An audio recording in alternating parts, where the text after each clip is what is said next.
Bonjour, bonsoir, je vous retrouve aujourd'hui pour une nouvelle vidéo avec une autre sorte de tomates farcies. Ce sont des tomates farcies tout à fait revisitées, donc on va les revisiter.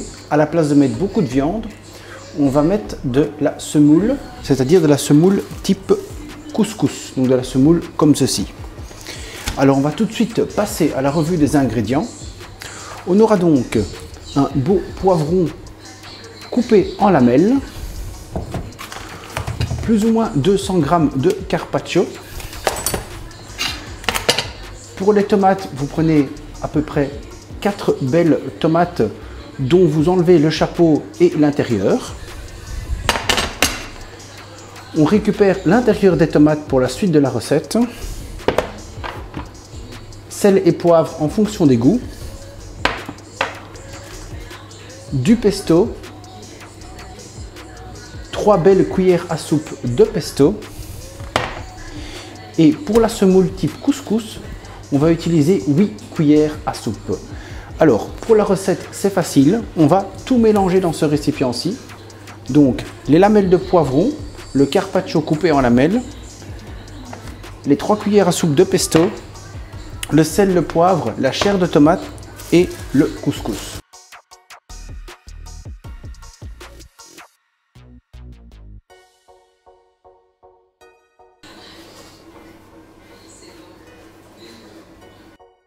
Voilà, dans un premier temps, comme je l'ai dit juste avant, on coupe en toute dernière minute le carpaccio en fil lamelles.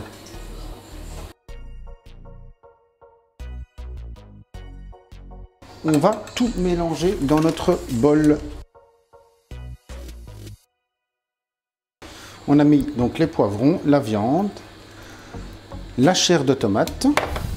On continue donc avec 3 cuillères à soupe. Donc les fameux doseurs, vous les connaissez maintenant sur ma chaîne. C'est ceux que j'ai achetés sur Amazon qui ont fait l'objet d'une petite vidéo. Ils sont très pratiques, vous voyez, ils vont même dans les petits pots. Parce que par exemple, une grande cuillère ici ne saurait pas faire, elle est coincée. Donc vraiment ces petits doseurs, c'est vraiment magique, c'est vraiment génial. On sale.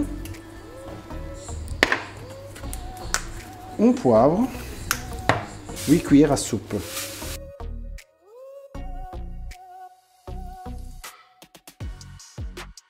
Et 8 belles cuillères à soupe.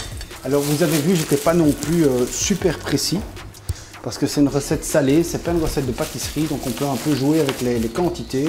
Vous pouvez aussi ajouter des nouvelles épices et autres. Donc ici maintenant je vais tout bien écraser, tout bien mélanger pour que tous les arômes et saveurs se mélangent.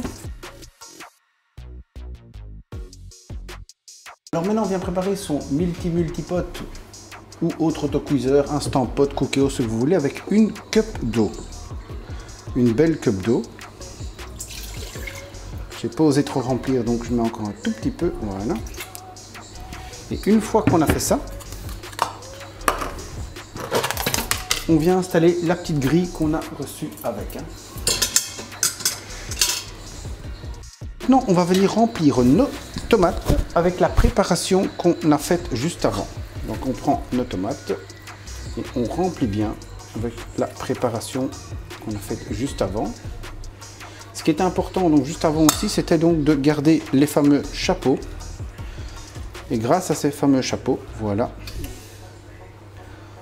on a une tomate qu'on va pouvoir refermer. Voilà. Alors ce qui est vraiment génial, c'est qu'ici on a le panier du multi-pot. Donc grâce aux petits trous que je vais vous montrer, donc grâce aux gros trous pardon qui sont ici, vous voyez sur le côté en bas en fait que je vous ai montré, on va pouvoir laisser passer la vapeur et tout ça, mais surtout on va pouvoir faire tenir nos tomates grâce à ce petit trou qu'ils ont fait par hasard et qui va me servir aujourd'hui à faire tenir mes tomates. Donc on répartit bien la viande, les tomates, hop, et on est parti comme ça pour toutes nos tomates. J'aurais bien entendu pu faire plus de tomates, mais je n'en avais plus que 3. Voilà. On n'hésite pas à bien garnir. Nos 3 tomates sont généreusement bien garnies. On va pouvoir mettre un film d'aluminium juste au-dessus. Alors vous le savez, moi je suis vraiment anti-gaspillage. Alors moi je vous propose une petite astuce. On va prendre ce qui nous reste et le répartir donc dans les petits moules que j'ai reçus sur Amazon. Il n'y a pas longtemps, en fait il y a aujourd'hui. Donc je vais les tester en même temps. Et on va voir ensemble si ça donne quelque chose. Donc ça c'est vraiment un petit test séparé. Alors à nouveau il aurait été préférable d'avoir plus de tomates. Mais comme ici, j'ai plus de tomates, moi ce que je fais, c'est une petite solution anti-gaspi. La solution anti-gaspi, ce qui est chouette, c'est que le moule d'Amazon est fourni avec un petit couvercle. Donc là, on n'utilise plus d'aluminium. Et on va mettre ce moule-ci donc dans le multipote. Donc on prend la grille, on le pose dessus et comme ça, on sait le porter facilement. Alors pour rappel, évidemment, on a mis une cup d'eau dans l'appareil pour ceux qui prendraient la vidéo en cours de route. Et ici, donc je vais ajouter le plat avec mes tomates par-dessus.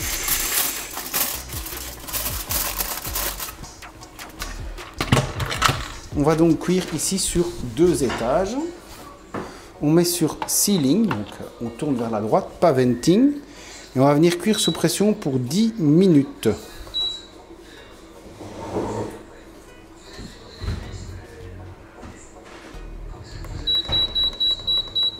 Donc manuel, pressure cook ou cuisson sous pression, 10 minutes, pression haute, température haute et on laisse partir.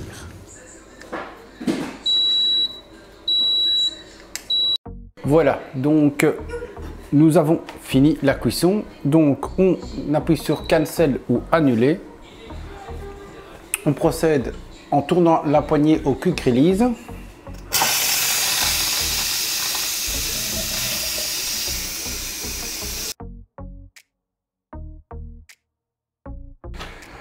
Et grâce aux poignées que j'ai faites en aluminium, on va pouvoir tirer le plat hors du pot.